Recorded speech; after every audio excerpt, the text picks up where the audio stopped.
First, I think you need to understand exactly how it is impacting you and how much you want to disclose. Maybe write it down ahead of time because there's so much we can overshare. Do you disclose? Do you not disclose? If you disclose, how do you disclose? So I would work with a friend, someone who has ADHD, to help practice disclosing and thinking about what is the most important things for you as it relates to your professional setting that you might need help with, or, your ADHD might impact.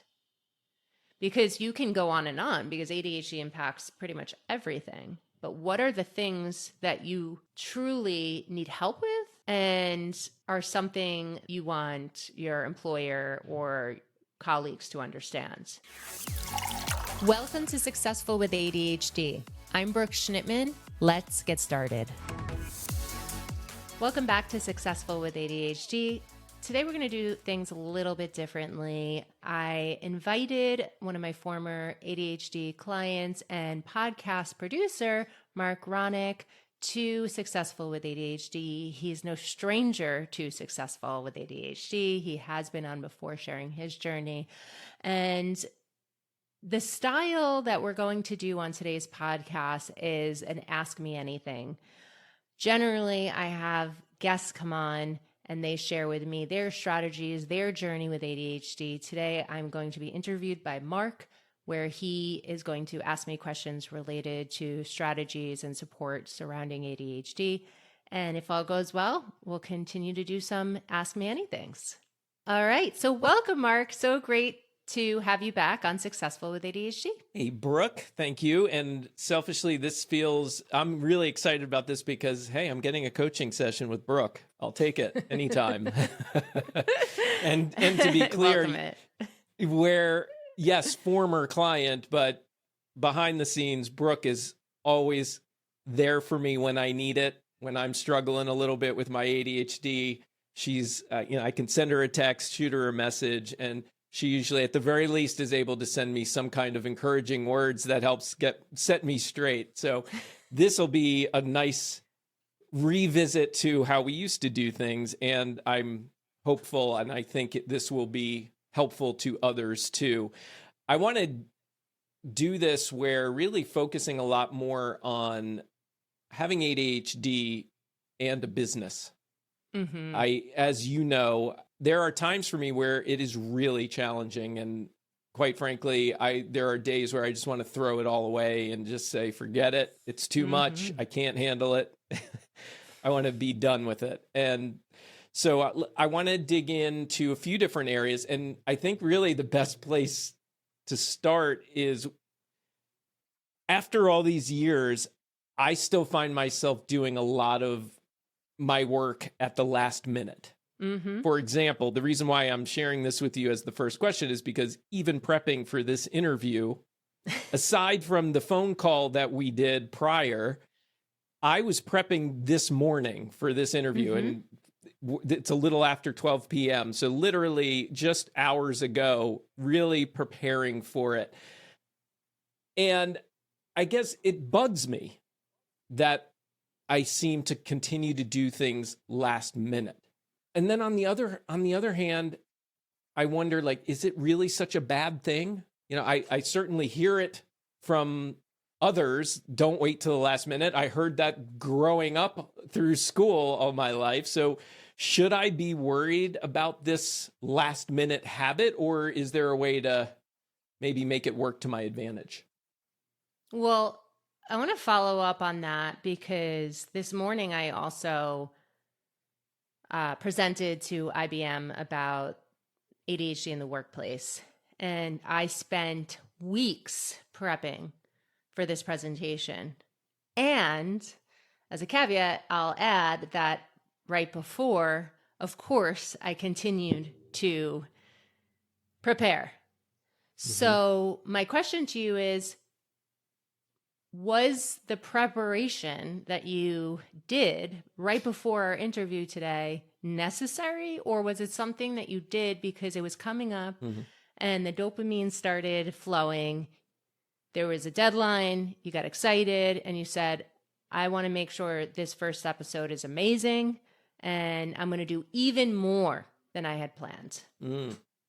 That's a great question. And it's one that in a lot of cases, I may have a different answer. In this case, I genuinely, well, look, I feel like it's important for me as, because more or less I am kind of interviewing here. And as the person preparing the questions, I felt it was important to prepare them in a way, in a structure that will flow well for an audience, right? So that's my producer hat on. And I have prepared for other interviews recently where, I did take a few days here and there to work on it, but for the most part, that's not how I work. And so I feel like, to answer your question, in this case, I did not have the questions mapped out. I didn't put them in any order. I literally sat down with a blank piece of paper and the transcript from our pre-call to help guide me a little bit, to remind myself of what were some of the things we were going to talk about today. I literally started from scratch. Okay. And what happens that you didn't do it prior to this morning, just out of curiosity? What happened? What do you mean? What took place in your day-to-day that stopped you from preparing before last minute? So in this case, I think it was procrastination. I didn't even take the time to, and I want to get to this too, I didn't take the time to block out the time to prepare. Okay. I think I even said in my head, I'll probably do it that morning, especially leading up to it the last several days. I've told myself, and I know, for example, I had time yesterday, I could have done it, right? But I, in my head, just tell myself, you'll do it. Just do it in the morning. You'll be fine. Now, if I wasn't who I was, right, and we weren't friends, would you have waited until the last minute, or would you have prepared? That's a fair question. And I'm thinking about the very last interview I did for my own podcast, where I didn't have a relationship with the person, and I did take more time and found several different days leading up to it to prepare. And yes, I prepared a little bit that morning as well, but I took some time. I didn't schedule it, right? Like I didn't tell myself, all right, on Monday at 3 p.m., I'm going to sit down and start preparing for this interview with Heather. But it was front of mind for you because that's all you probably could think about with ADHD, right? You had to hold on to, this is coming up, this is coming up, this is coming up, this is coming up. I have to do it. I have to do it. I have to do it. Yeah. And I think it was also a dopamine excitement rush too, because I was really excited for that interview. It was the first one for my podcast. Hey, what are you saying? It's that with you and I, it's old hat. Like I can talk to you for hours and I don't necessarily have to prepare as hard for it. Right. Yeah. So, and it's my life, right? Whereas that interview, I'm asking very specific questions for my audience. This interview is more about my own challenges. So it feels a little easier. Right. So to answer your first question, is it a bad thing to procrastinate? I think it depends on the situation. And I think sometimes we procrastinate for good reasons, but we have a negative association with it. So it all depends on what the situation is. Sometimes we procrastinate because we know that the thing that we've said we are going to do is not the right thing too. Yeah. I appreciate you saying that. I think, and I don't know, you tell me, is this a common thing with ADHDers, is not being able to decipher the situation, right? It's just one blanket thing for me when I think about preparing for an interview. And, if I didn't prepare with enough time, then I get down on myself about it. Mark, why are you doing this right now when you have an hour left before you're going to sit down with Brooke? And I start feeling guilty and judging myself. Is that a common thing? Yeah, I think a lot of it has to do with our childhood growing up. With ADHD, we have executive dysfunction, and the planning and prioritization and organization and procrastination is a real thing. So you probably got in trouble for waiting until the last minute. You probably received negative messages for waiting until the last minute. So we automatically associate procrastination as bad Yeah. because of the RSD, the rejection sensitive dysphoria that we feel based on the negative messages that we received growing up. Yeah. And, the last minute thing, I feel like it's also, when I'm looking at it through the perspective you're sharing, the last minute thing, I think subconsciously I know it's actually helping me as somebody with ADHD, because if I had prepared for our interview a week ago and been all done, like, okay, it's good, I feel like this is in a good place, I can walk away from it and get started with Brooke when she's ready. And so the thing is that it helps me, preparing last minute helps me feel like I'm in the interview when we sit down. It's fresh in my head. Right. So I appreciate what you're saying. It helps me, to your earlier point, it's really pay attention to what's this specific situation. And is it a disadvantage or not? Right. Like, is it a bad thing that I waited till the last minute? No. Now that I'm talking to you about it, no, it probably wasn't. It helped me feel like I would be more in the moment, more present with you, doing it right before we sit down. Exactly. Yeah. I think the takeaway is just leaning into what the moment is and reflecting. Like, is it really that bad? What did I learn from this? Could I have done anything differently? If I did something differently, would that have been a good thing? Would it have been, is there a good or a bad? It's just, situational. Yeah. Yeah. Okay. So then digging into some of my specific challenges, some of these you may have heard before, some of them you may not, although I think this first one you definitely have heard me say. It's one of the hurdles that I've encountered, that it's not just about finding the right tools to help me with ADHD, but actually getting started using the right tools. Sure. It's like needing a tool to even get into the other tools. The tool. because that initial push or motivation often seems just out of reach for me. So how do you address this challenge with your clients? What strategies do you recommend for overcoming that initial barrier to engagement with helpful resources like the ones that you often provide? Yeah, that's spot on. So I often say to people with planning, let's say, like, you can't just plan and expect everything to go well. Like, you have to actually plan to plan. So here you need a tool for the tool. So accountability is huge. Knowing the first step to get started, that's often what can be confusing for ADHDers. Like, even if you have the planning tools, organization tools, and everything is all laid out for you, like, do you know the first step? Do you know the vision of where this thing is going? Does it align with your strengths, your purpose, your values, your motivation for doing things? Are you low on dopamine? Do we need a dopamine menu to lean into increasing the dopamine? Is it the right time of day for you? Do you have other things going on that's clouding your space? So if that's the case, I often just mind map or brain dump or plan out my week to get everything out of my head so I can stay focused on the thing that I need to. Are there visual distractions? Do you need to leave the environment that you're in? So all of these things are factors. But in addition, the ability to get started is a challenge for individuals with ADHD. It's a big challenge. So all the things that I mentioned can help, and having that accountability, like body doubling. Another thing, I see that you just picked up your fidget, having a secondary focus, that can help. So sometimes we need to block out the overstimulation that we receive, all the input we receive. So, standing up, walking, fidgeting, listening to music, doing something else that doesn't take away from the thing, the main focus, can be helpful to get started as well.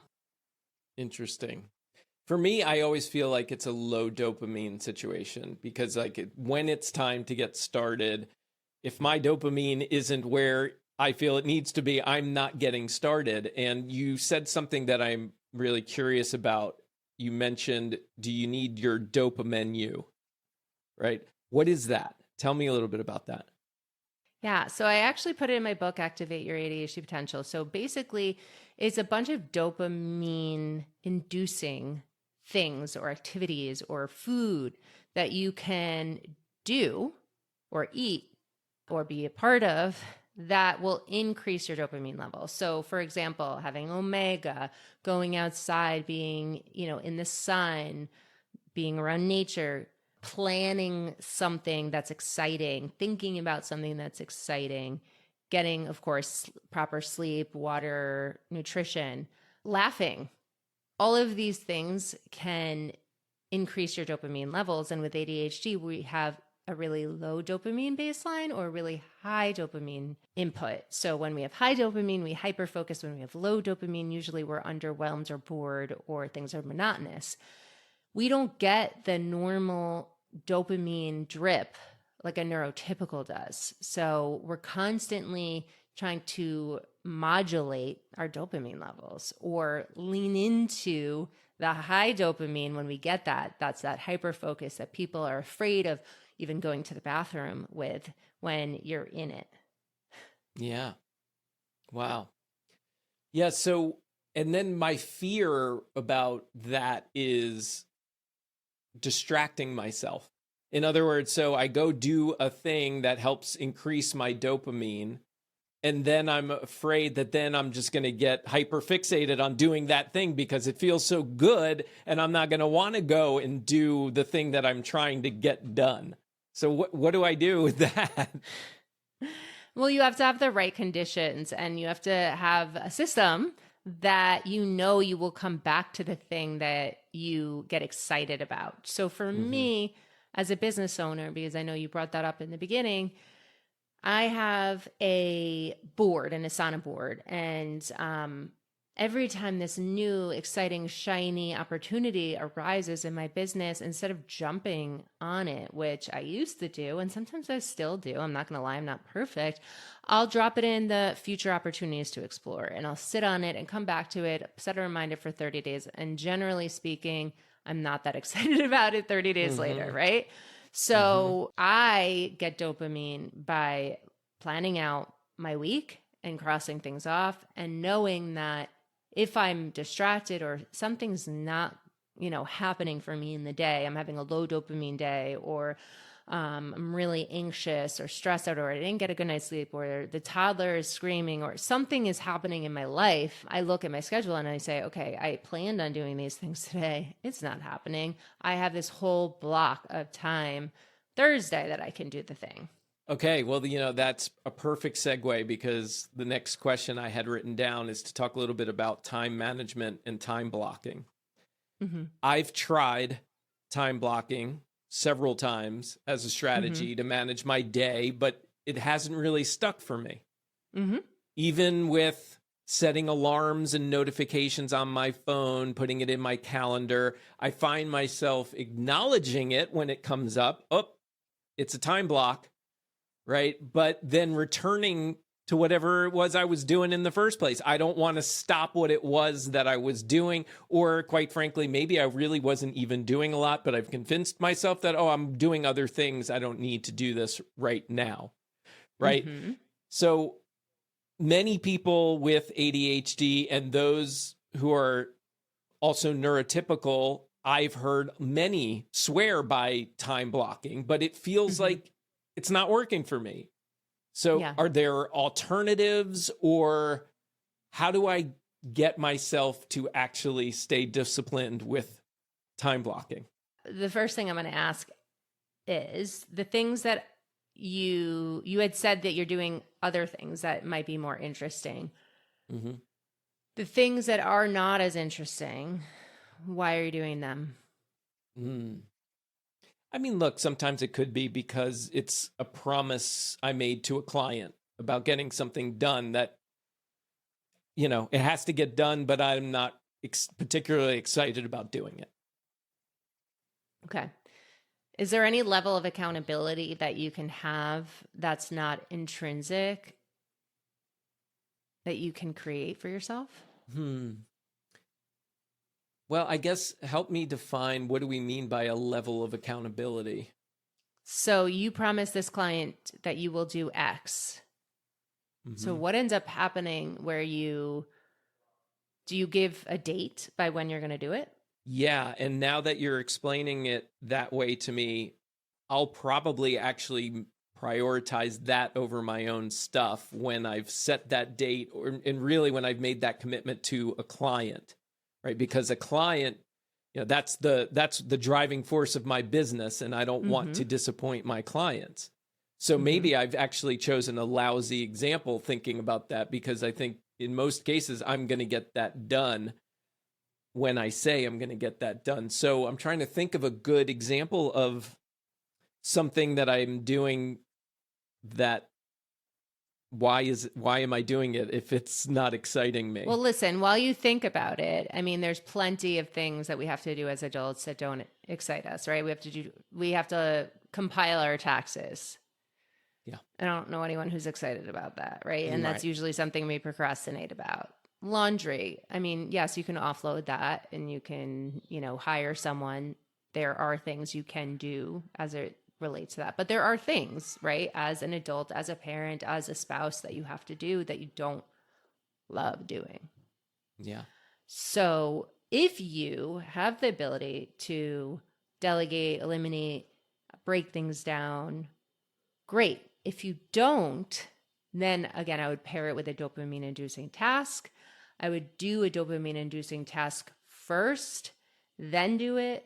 I would figure out your optimal focus time of the day and try to start there rather than waiting until a time where you're tired or burnt out to do it.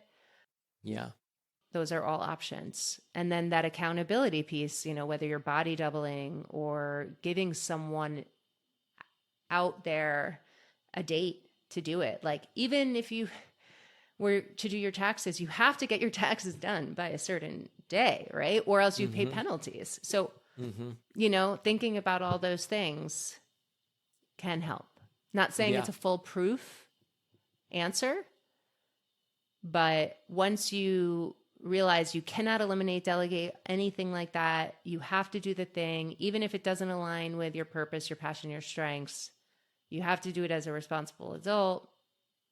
I would say that accountability is huge. Yeah. And I think you've helped me connect the dots, because I was sitting here as you were sharing, I was thinking about that, how much more accountable I make myself when I have to answer to a client, right? And then I was thinking to myself, well, who else besides a client could I answer to? And that's the challenge for me, because if, say, it's a friend, well, I don't know how accountable I'm going to actually make myself. They might make me accountable in the sense we'll sit down on the day that I said I'm going to get something done, but I don't feel as responsible to get it done because it's a friend of mine, right? And I can probably, quite frankly, I could probably bullshit them, right? Oh, I didn't get it done for these reasons, blah, blah, blah. And then they'll probably let me off the hook. I need to find somebody that's not going to let me off the hook. I need to have a little bit of that fear factor, I think.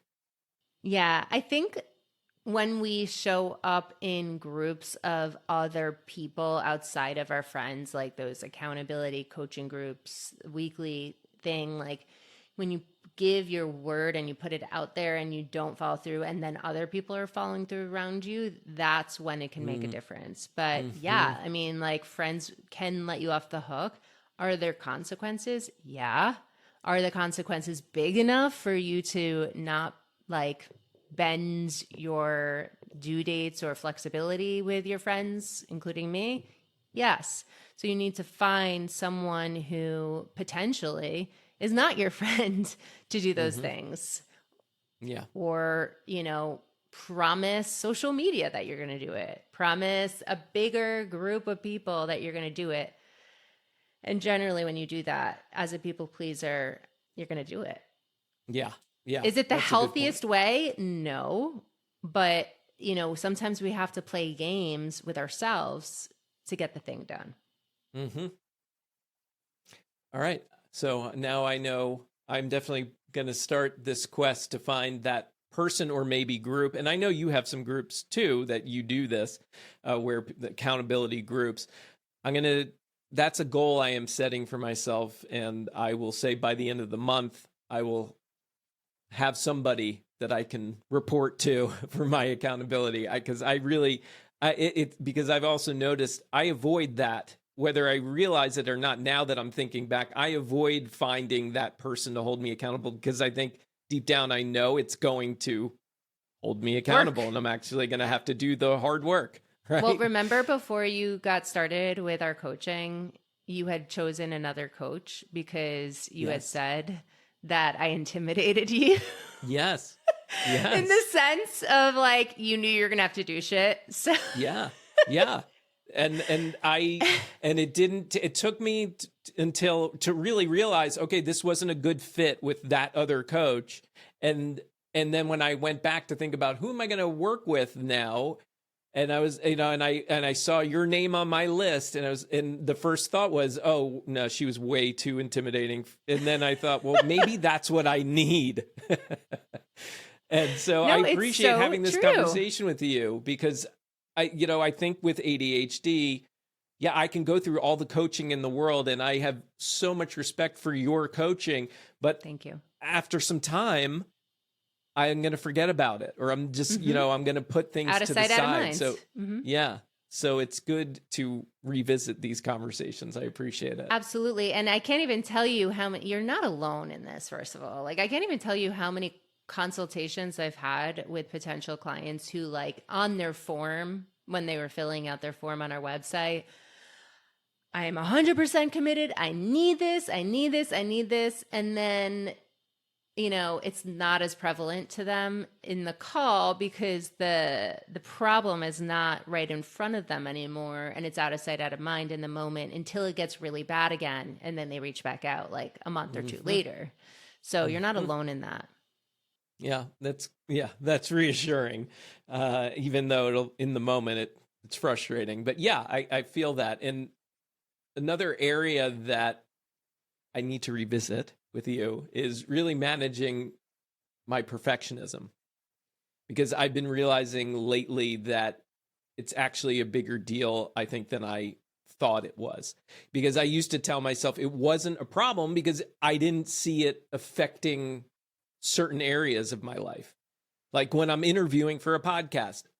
But the more I think about it, the more I see how it's actually holding me back or even stopping me from getting started on different projects, different opportunities.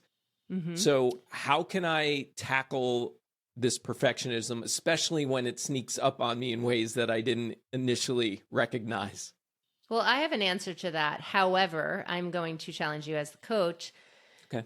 You came to me initially like a year ago at this point and said to me that you had difficulty showing up on social media.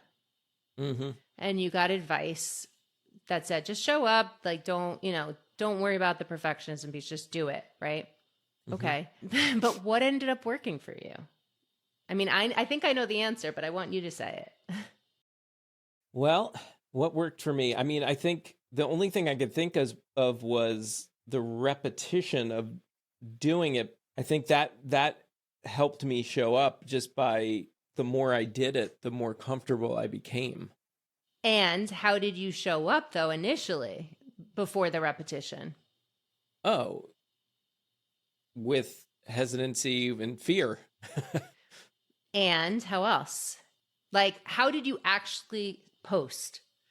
What type of steps did you take? I can't, when I think back to it, what did I actually do to do it? I mean, ultimately it was fear of, if I'm not putting out content, people aren't going to find me, people aren't going to connect with me. Mm-hmm. And it was important to me to help grow my business, as my personal values is connection, and it was a way to connect with people. And so I think I was connecting, to use the same word again, with that piece. You were, but can I share my observation? Please. Yes. You collaborated with someone. Yeah. Thank you for saying that. Yes. And because now collaboration's such a big piece in everything that I'm doing. Yes. I mean, think about this, right? My podcast, Successful with ADHD, wouldn't have started had you not been a client of mine. I have wanted to put a podcast out for 6 years. And I did it initially as a co-host with another company.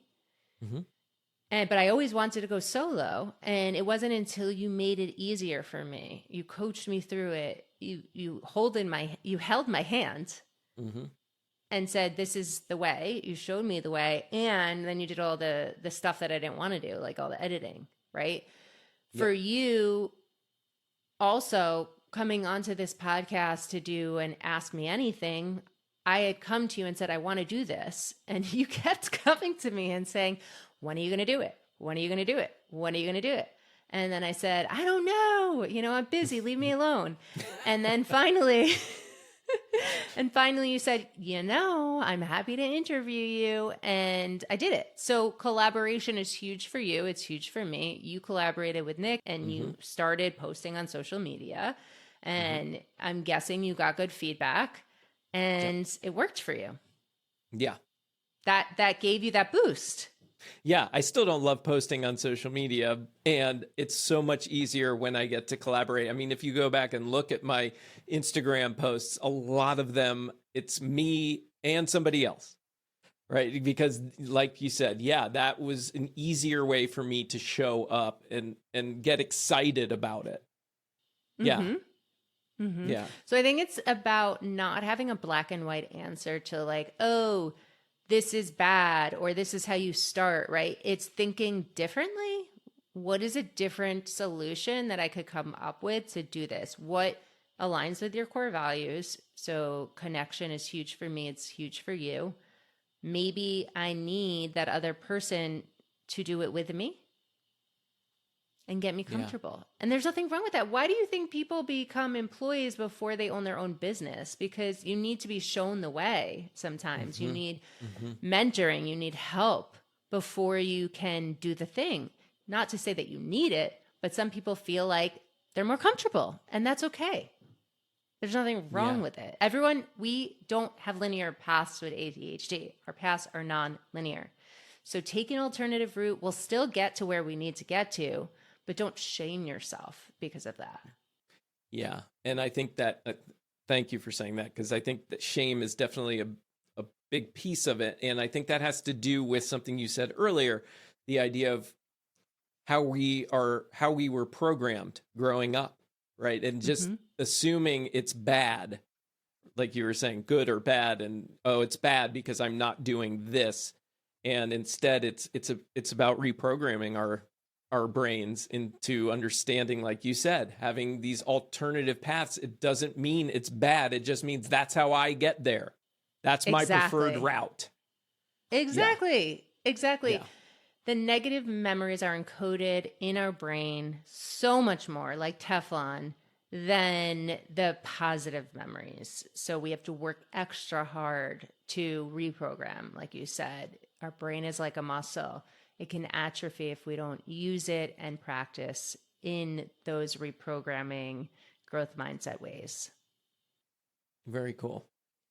Okay, so I know we are coming up on time here, and I also, believe it or not, last minute, was able to get some questions from some other people I know. No way! That was the whole point of this.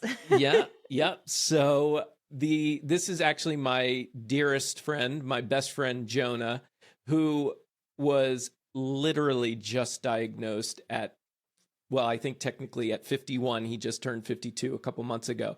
Literally just diagnosed. And here's his question. He basically, many adults with ADHD struggle not only legitimizing it in their own minds, but also explaining explaining its real impact to colleagues and employers in the workplace, friends and family, right? And the example I'm thinking of for me personally is sometimes I'll say to one of my kids, they'll call me out on something that was definitely like an ADHD moment, and I'll call it out and say, yeah, that's my ADHD. And the kids will kind of laugh or roll their eyes like, yeah, it's ADHD. I know, sure. It's like, we all do that. You just made a boneheaded move, right? Like that's where sometimes neurotypical brains might go, right? So could you share some advice on how to first internalize the legitimacy of ADHD for ourselves, and then also provide any strategies or tips for effectively communicating its challenges and needs in a professional setting? Okay, so first, I think you need to understand exactly how it is impacting you and how much you want to disclose. I would say to maybe write it down ahead of time because there's so much we can overshare, right? So I actually just spoke about this at IBM. It's like, do you disclose? Do you not disclose? If you disclose, how do you disclose? So I would work with a friend, someone who has ADHD, to help practice disclosing, writing it down, and thinking about what is the most important things for you as it relates to your professional setting that you might need help with, or, your ADHD might impact. Because you can go on because ADHD impacts pretty much everything. But what are the things that you truly need help with and are something that you want your employer or colleagues to understand? Now, since he just got diagnosed, he's probably still trying to figure it all out. So he might not have all the answers. So I remember when I first got diagnosed, even though I was in the business for 15 years, I couldn't 100% explain to my parents how X was related to my ADHD. And to be honest, they didn't really understand. Not a good or bad thing. It's just they didn't understand. So all I said was, listen, I have ADHD. I got diagnosed. I don't expect, anything from you related to it. I just wanted to let you know that I have a diagnosis and it does impact areas of my life. So I want you to know. That's it. And then for your friend, he could say, as things come up, would it be okay if I share it with you, or things that have worked for me in the past or are working for me? You're not always going to have an absolute answer right away. So how would Jonah know if he's oversharing, right? Because as ADHDers, we can be really passionate about whatever it is we're talking about, and it's easy to overshare, as you were saying. So like, I appreciate what you're saying about writing everything down, but I'm thinking about it from my own lens, and I write this list down and I could see myself feeling like all of this is important. I got to share all of this, right? How do we filter that? So I'm curious on why, and this is not judgment, but why he finds it important to share his diagnosis. I don't think it's a problem. I think it could be a good thing to share your diagnosis, but what about him is wanting to share it? Well, for one, I think he's an open book in general, so I think that's just part of his nature. And two, I think he feels like it will, and I'm speaking for him, but I think it feels like it helps legitimize some of maybe the concerns or feedback he's received in the past. Okay, there we go. That's what I was thinking. So it legitimizes some things. So instead of coming up with the explanation, I have ADHD and I have issues with X, Y, and Z, or I'm legitimizing the problems that you have faced with my work in the past, how about I learned I had ADHD. It impacts me in these ways. And in the future, can we discuss me receiving these type of accommodations, like low cost accommodations, or like, would it be a problem if I wore headphones? Would it be a problem if I got the meeting agenda ahead of time? Would it be a problem if I had a separate office? Like that can help me for this. So instead of using it as an explanation or an excuse, why not say, okay, because these things happened, it is related to my ADHD and I'm obviously open to communicating about this, but I would also love to receive assistance with X, Y, or Z. Mm-hmm. So it's like a growth mindset. Like, I want to work with this ADHD brain. Yeah. That makes a lot of sense. So it's really coming not just with, here's the problem. Okay, I figured it out. This is why I'm doing it. It's here, I figured it out. This is why I'm doing it. And here are some things I think would help me be successful moving forward. Yes. Yeah. Like solutions. And if you don't know a solution, chat about it with a mentor, a coach, a friend, a community. Find solutions. And if you really trust your boss or your colleague or whatever, maybe have an open discussion about it. Like, I'm coming to you if they're neurodivergent friendly, or if they know about neurodivergence, like, I'm coming to you to see if there's any programs maybe that the company has that I can spend some time learning about how to help my ADHD, or if you've had any other employees in the past who have ADHD that have had this issue and what's worked for them. Awesome. Well, I will make sure he listens to this episode. I think that's helpful. And I know we have run out of time. So I have more questions for you, Brooke. Hopefully you'll allow me Let's do it again. to ask you some more of these. And hopefully we'll get some questions also from the audience. I know you've got a loyal and large audience, so let's encourage them. Everybody, please, if you've got questions about ADHD, send them in. Email you. Is that the best way? Yes. info@coachingwithbrooke.com, or you can DM me on Coaching with Brooke Instagram, or Successful with ADHD. Leave a review, ask your questions, any of the three. We'll be posting a lot on social media, on Instagram, with a form for questions as well. Awesome. Well, thank you. I really appreciate having this coaching session with you. I missed it, and I'm very appreciative that you allowed me to do this with you. Thanks so much, Mark. Thanks for listening to this episode of Successful with ADHD. I hope it helped you on your journey. And if you need any additional support for you or a loved one with ADHD, feel free to reach out to us at coachingwithbrooke.com and all social media platforms at Coaching with Brooke. And remember, it's Brooke with an E. Thanks again for listening. See you next time.